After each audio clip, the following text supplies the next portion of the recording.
Hello everyone, good morning and welcome to today's session of the NPTEL course entitled Postmodernism in Literature.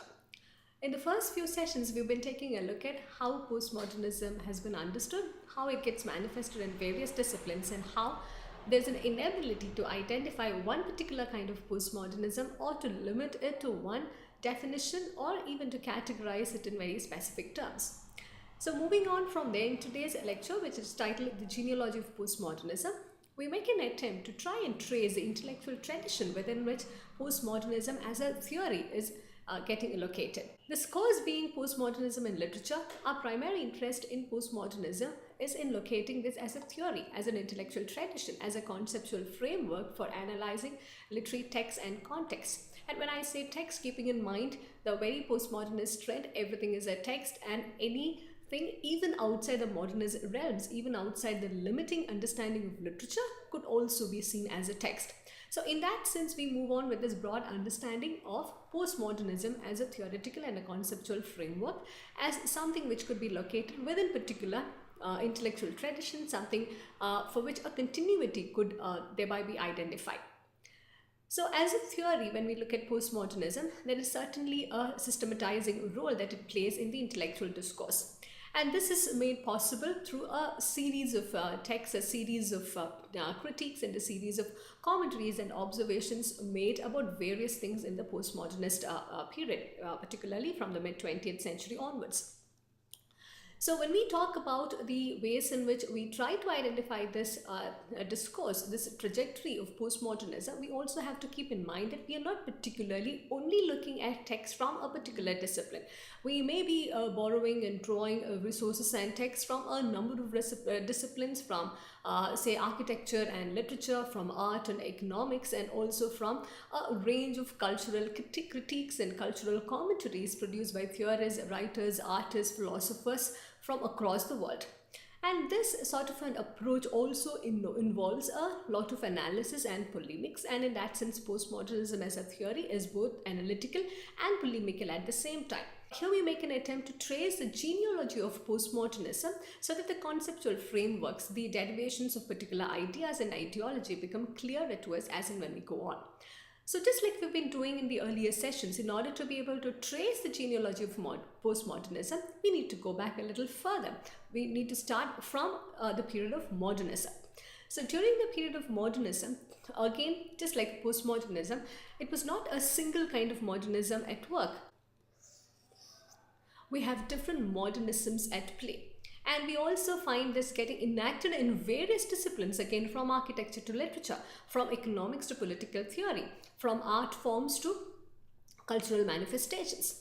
So broadly, however, we can differentiate the kind of modernisms into two different types. We have artistic and scientific movements. And though they shared the same intellectual culture, there were differences in manifestation, there were differences in the basic principles that they believed in. And accordingly, emerging from the artistic modernism, we have literary modernism, and emerging from the scientific movements, we have architectural modernism. So you may have already noticed that we rely heavily on a number of discourses within literature as well as architecture in order to be able to understand what exactly postmodernism is. This we have already noticed in the earlier sessions that we had. So when we talk about literary modernism and architectural modernism, how do we go about differentiating one from the other? Literary modernism primarily attacked science with a big S. They were very skeptical about the ideas of progress. They were very skeptical about the kind of hope that science seemed to offer in the early 20th century. In fact, we have, if we particularly look at Virginia Woolf, James Joyce, and Picasso, writers and Picasso being a painter, we realize that they were all advocates of a literary kind of modernism which attacked science, which attacked the ideas of progress, who were also very, very skeptical about the new things that science had in the offing. On the other hand, architectural modernism worshipped science. And this is very evident in the works and also in the views propagated by Le Corbusier. He being the most important architect of the 20th century, he is also said to have produced the manifesto of 20th century modernist architecture. Bertrand Russell, a philosopher, and Samuelson, an economist. So in that sense, we find two different strands, two different kinds of discipline emerging altogether, and the art, literature, writings, painting, and similar cultural productions from literary modernism, and architecture, philosophy, and economics and related disciplines from architectural modernism. So, our understanding of postmodernism is also based on the different kinds of figurations that these two kinds of modernisms produced in the early 20th century. And it's also important to remember that even in terms of timeline, they all follow the same kind of modernist timeline, which perhaps is from 1910 onwards. And 1910 becomes very, very important, as some of you may know. Virginia Woolf had famously declared that human life changed around December 1910. So whether it belongs to the scientific or the artistic side, we find that all of these artists, all of these economists, all of these philosophers, they all subscribe to the view that the world order changed, the world view changed from December 1910 onwards. But however, the ways in which they responded to this change was radically different, though they were all situated within the intellectual epicenter of 20th century modernism. So in these two kinds of modernism, two different approaches also evolved. So there is this famous comparison being made between one being like a square and the other one being like a circle. The square being more defined with rigid compartments and also inflexible to change. But the circle was, in comparison, was more accommodating. It was more inclusive. It also had a fair sense of flexibility associated with it. So in that sense, associating the square with the scientific with the scientific temper and the circle with the artistic temper, we find that there is a clear dissociation that emerged during the early modernist phase itself. So in that sense, from the early 20th century onwards, responding to the various modernist trends and artistic trends and the scientific trends of the period, we have a very clear demarcation between science and art, numbers and words, facts and values, and work and claim.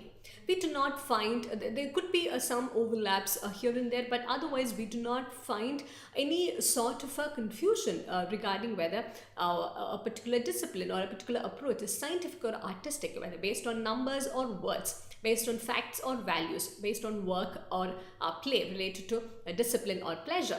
So in that sense, these strict dissociations, these strict compartmental measures, they also lead to different kinds of understandings and emergence of postmodernism at a later period.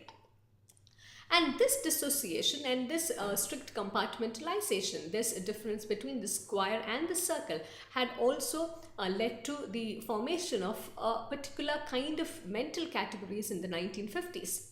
This is also to say that in the 1950s, being an intellectual either in the late modernist or in the early postmodernist phase, being an intellectual meant that one had to be part of one or the other camp.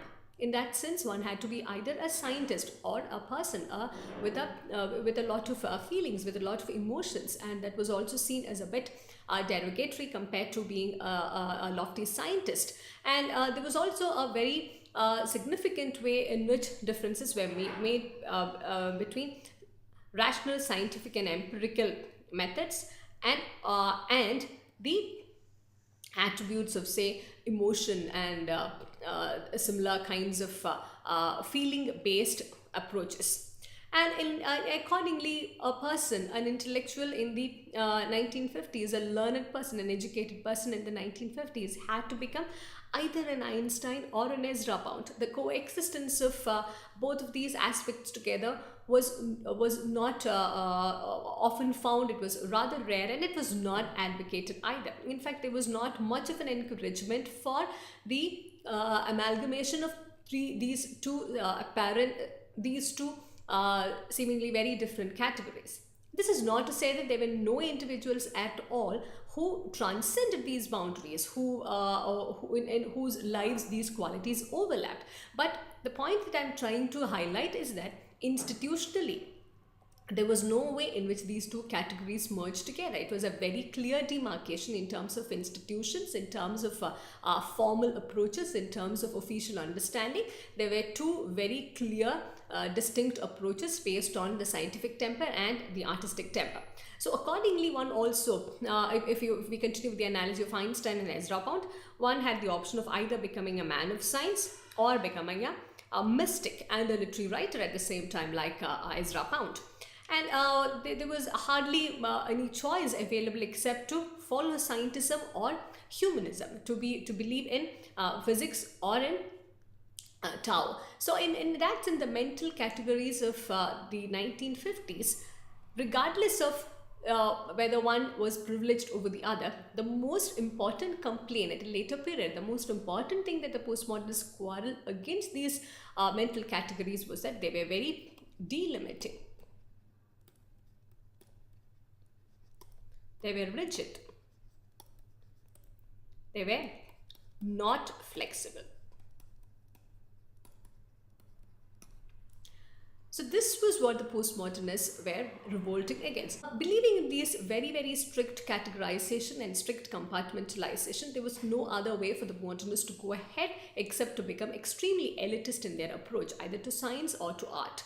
So as Carey in one of his works published in 1993 puts it, the intellectuals could not, of course, actually prevent the masses from attaining literacy, but they could prevent them from reading literature, making it too difficult for them to understand. If you notice, one of the modernist dictums was also quite similar. It believed in making art different, new, and difficult. So the very typical modernist agenda, the very typical modernist manifesto itself was to make art different by making it new and making it difficult. So this obscurity of modernism had kept literature, arts, music and painting in the hands of cultured chaps. It was adequate care was taken that it would not go into the masses. And also going back to the modernist times, if you remember when Eliot, Pound and Joyce and Virginia Woolf wrote their very, very difficult kinds of prose and poetry, it was also followed by a range of supplementary material, a range of secondary material, a range of notes and references and glossaries to enable our understanding of the text. So the modernist period, in that sense, it also ensured that an entire industry which would make difficult literature accessible to the public, accessible to students, accessible to universities will also be produced. As Joyce had famously remarked, if not anything, I'm very sure that Ulysses would keep professors busy for a number of years ahead. So this was the way in which the modernists deliberately operated. They wanted to deliberately make it difficult, different and inaccessible to the common masses. So in that sense, modernism also had gone a bit out of fashion with the common public.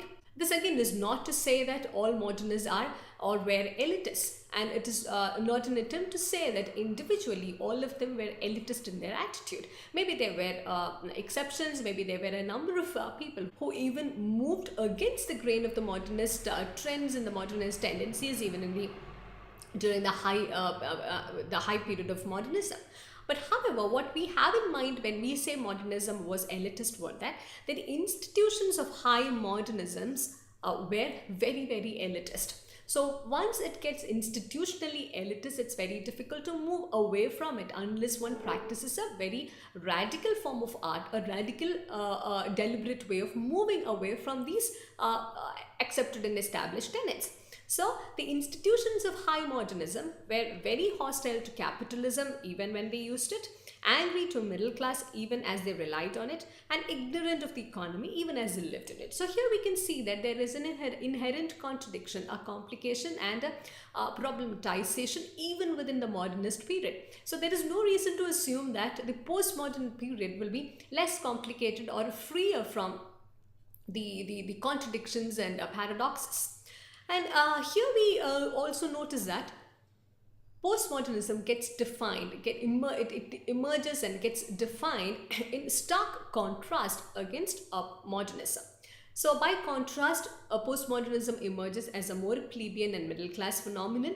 It's also very evidently and deliberately anti-elitist. And we also see that in terms of its critical approaches, it's more inclusive, it's more accommodating. For example, there's a possibility of analyzing and studying and seriously pursuing an academic research-oriented study of, say, movies or TV or style and clothing and automobiles. These were otherwise not seen as subjects worthy of serious academic pursuit, maybe in the modernist period. But we find that in the postmodern period, all of these otherwise non-serious subjects, non-serious frameworks are also subjected to a very serious study in comparison with the sacred cultural products of high modernism. So here we find a very different kind of attitude emerging with the postmodern period, which is starkly in contrast with the modernist period, moving away from the elitist tenets and also moving closer to the masses, moving closer to the getting more accessible for the common readers and the layman as well. One of the supreme examples perhaps from recent times would be the movie titled IQ, which came out in 1994, where there's a figuration of the postmodern Einstein fascinated by 1950s style convertible cars and rock music. So Einstein is presented as a fun-loving genius in this movie IQ. And also interestingly, postmodern is absolutely delight in such absurdities, while this was certainly a complete no-no during the modernist phase. We do not find a representation or an emergence of a fun-loving genius, such a character emerging during the modernist period. And postmodernism in that sense is also about making many things possible and loving many things and also reveling in these things rather than lamenting the fact that we have moved away from the rigidities and from the compartmentalized patterns of disciplines, approaches, criticisms, etc. So our understanding and our definition of postmodernism is heavily dependent on what one means by modernism. So postmodernism as an intellectual tradition, as a theoretical and conceptual framework, is heavily dependent on how we approach modernism. And given that there are many modernisms, there are different figurations of modernisms in different disciplines, the approaches and the genealogy and the intellectual tradition of postmodernism will also differ radically and substantially. So how do we really begin to differentiate the between different kinds of postmodernisms? Firstly, when we look at perhaps literary postmodernism, we find that there is a radicalization of self-reflexive moment within modernism. So in the sense that the self-reflexivity, the approaches towards metafiction, meta-narratives, it was not completely alien for the modernists. We also find Joyce and Woolf experimenting endlessly with different narrative techniques. And in postmodernism, we find that there is a radicalization of this move, which had already existed within modernism. And there is also a turning away from narrative and representation. While the modernists were doing it for the sake of form, for the sake of being different, for the sake of experimenting with a number of narrative techniques, we find that literary postmodernism is a deliberate moving away from all kinds of narratives and representation. There's a complete rejection of whatever constitutes conventional narratives and conventional forms of representation. But in the case of architecture, we find that it gets manifest in a very different way. While there is a very definite move away from the narrative traditions and representations in literary postmodernism, in architectural postmodernism, we find an explicit return to narrative. And this is very interesting because the only thing that concerned the postmodernists was the promise of moving away from whatever modernism stood for. So if modernism stood for a set of things within literature, the intention of the postmodern writers was to move away from whatever those tenets were. So if modernism meant a set of another things for architecture, the postmodern architecture, the only thing that they could do was move away from whatever they stood for. So regardless of how they all turned out to be, whether it was a return to narrative or whether it was a move away from narrative, there was one thing which held literary postmodernism and architectural postmodernism together. It was that they all seek to understand what they see as self-imposed limitations of modernism. So this is perhaps the common denominator connecting both literary postmodernism and architectural postmodernism, that they both collectively, they wanted to transcend all the limitations imposed by modernism. But this difference, this move away from the narrative and the return to narrative, gets really interesting, and it becomes later useful to further problematize and further complicate the idea of postmodernism itself. So we find two different strategies being employed to transcend modernism, and one was by adopting a self-reflexive postmodernism, and this was also about being more conscious about one's own status as a genre, or as a form, or as a kind of writing. So the ones who were adopting this first strategy were also content to question modernism's premises and the procedures from within the realm of art. They continued to believe in a form of art, and by staying within the system, by staying within the limits, they were also trying to question the various paradigms which were being set. But on the other hand, there was this different strategy which also tried to reintroduce some kind of representation. This is again not to say that they were always supporting all kinds of narratives and representation, but perhaps some form of representation was needed to revolt, to protest against the dominant forms of modernism which was being practiced in that particular discipline. And one is not too sure whether we can really draw a linear trajectory of these two strategies being employed in literary postmodernism and in architectural postmodernism. But however, we also see that in order to be able to move and break more radically away from modernism, one also had to attack modernist art and seek to undermine the idea of art itself. And here we find the art as an institution being critiqued, because art as an institution was a very modernist idea. And that was also about putting things together. It was about the center holding, and things cannot fall apart then. So there was it was also about an attempt to bring in coherence, harmony, some kind of a structure and order. But the postmodernism, it was all about challenging the idea of art. It was about rejecting art as an institution. So regardless of which strategies one was employing and how accordingly it got manifested in different disciplines, we find that all strategies employed, all disciplines where it manifested, we see a radical break, a moving away from the dominant modernist trends. I reiterate this because even later on, when we try to go through different texts and delineate a particular intellectual tradition, it becomes very, very important to go back to the idea of modernism and see how the postmodern theorists, how the writers during the postmodern period, how the various philosophers who spoke about a range of things from language, text, about society and about culture in the postmodern period, they all use a framework within which it becomes easier to move to understand how things moved away from the modernist towards the postmodernist period. So when I say the figuration of the postmodern, the idea of the postmodern, it depends on the artistic discipline. Let me also try and explain this a bit to you.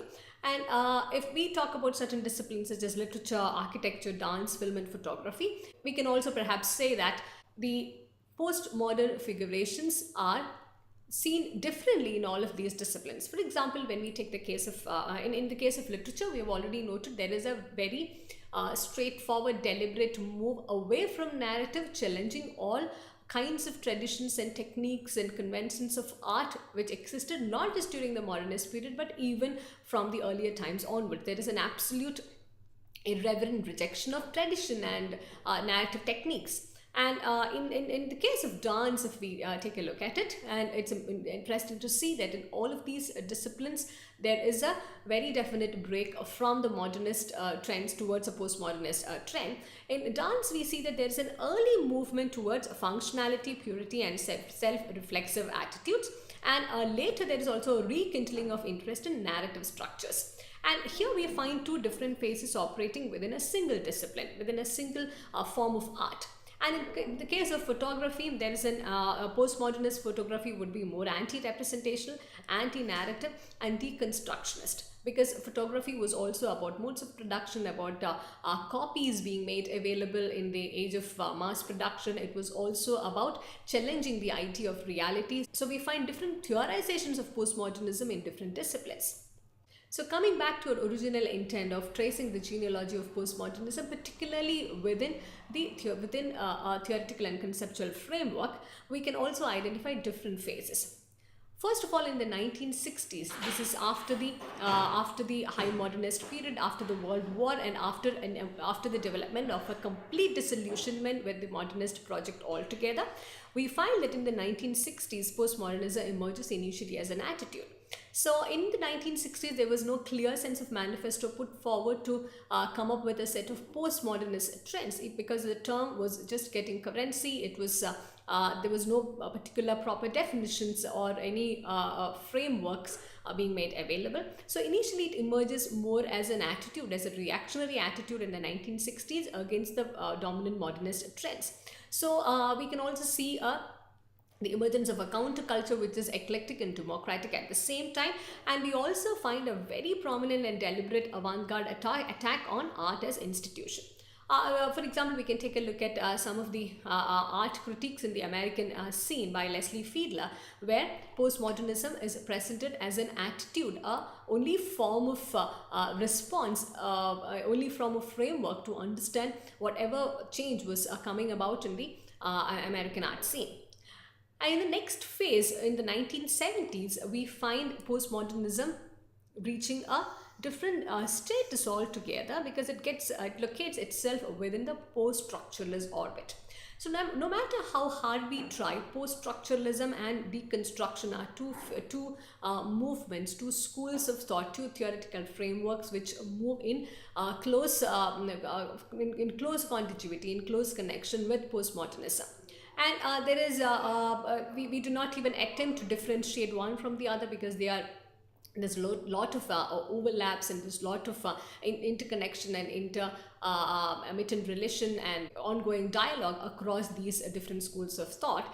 And in the first stage of postmodernism getting located within the post-structuralist orbit, in the first stage we find the deconstructionist practices getting foregrounded. This is particularly in the works of Barthes and Derrida. So Roland Barthes and Jacques Derrida were not really philosophers who tried to theorize postmodernism, but the way they looked at language, text, the approaches towards the author, the way in which language, culture and politics interacted with each other. So in all of these things, it was very convenient to see a framework suitable for understanding the postmodernist periods emerging.